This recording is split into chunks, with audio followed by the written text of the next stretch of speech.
Hello મિત્રો, તો સ્વાગત છે તમારું મારી આ ચેનલ ઉપર. આજ આપણે બનાવશું ખાટિયા ઢોકળા. ખાટિયા ઢોકળામાં મેં આ 3 થાળી લીધા છે ખીચડીના ચોખા અને 1 થાળી લીધી છે ચણાની દાળ. ચોખાની થાળી પણ આખી નહોતી ભરી અને ચણાની પણ નહીં. ત્રીજા ભાગની ચણાની દાળ લીધી છે અને બધા ચોખા અને ચણાની દાળને મેં એક જ તપેલીમાં સરસ ચોખ્ખા પાણીથી ધોઈ અને સાફ કરી લીધા છે. 2 વાર પાણીથી ધોઈ અને આ ચોખા અને દાળને હું 7 થી 8 કલાક પલાળી દઉં છું. 5-6 કલાકમાં પણ પલળી જશે. તો આ રીતે દાળ અને ચોખા પલળી ગયા છે અને હું એક મિક્સર જારમાં મસ્ત રીતે ક્રશ કરી લઉં છું. થોડી છાશ એડ કરતી જવાની છે અને મિક્સરમાં ક્રશ કરતું જવાનું છે. છાશ હશે તો ખાટિયા ઢોકળા વધારે સરસ બનશે.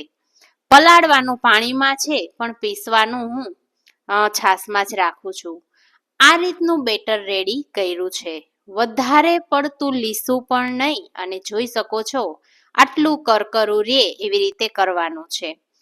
હળદરની 1 ચમચી પણ દર વખતે મિક્સર જારમાં નાખતી જવાની છે. એટલે આ રીતના હળદરવાળું બેટર સાઈડમાં રાખી અને હું એની અંદર આદુ, લસણ અને મરચાની પેસ્ટ મિક્સરમાં જ ફેરવી લીધી છે. ખાંડણીમાં ખાંડો તો વધારે બેસ્ટ. આ રીતે હું અંદર એડ કરી દઉં છું. સ્વાદ પ્રમાણે મેં મીઠું લીધું છે અને બેટરમાં જ એક સરખું હલાવી લેવાનું છે.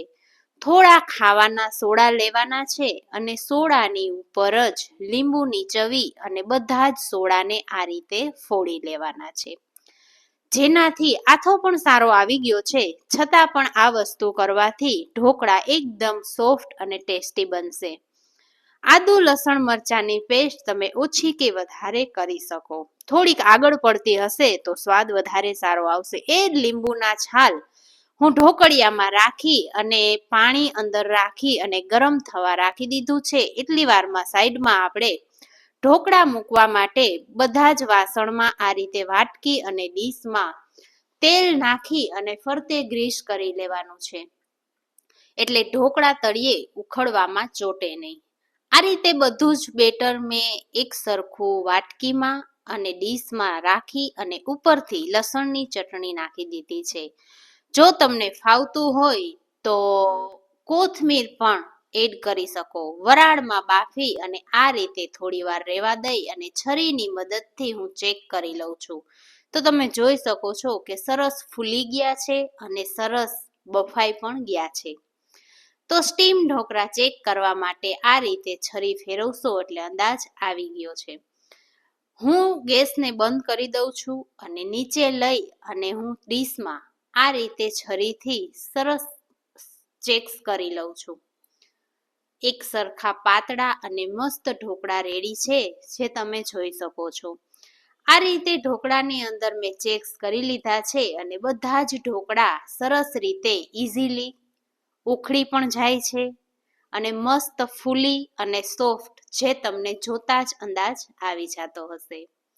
તો જોઈ શકો છો કે કેવા જાળીવાળા અને કેટલા સોફ્ટ ઢોકળા તૈયાર છે. લસણની ચટણી પણ તમે ઓછી કે વધારે કરી શકો. તો આ રીતે ઢોકળા બનીને તૈયાર છે. અંદર સૂકી મેથી પલાળીને પણ ઘણા નાખતા હોય છે. તે પણ ટેસ્ટમાં અને શરીર માટે ખૂબ સારી. તો એક સર્વિંગ પ્લેટમાં આપણે ઢોકળાને લઈ લેશું, જેને આપણે તેલ, ગ્રીન ચટણી, લસણની ચટણી, તમને જે પણ ફાવતું હોય તેની સાથે તમે આ ઢોકળાને ખાઈ શકો છો. ઉપરથી થોડી લીલી કોથમીર નાખી અને હું ગાર્નિશિંગ કરી લઉં છું. Thank you for watching.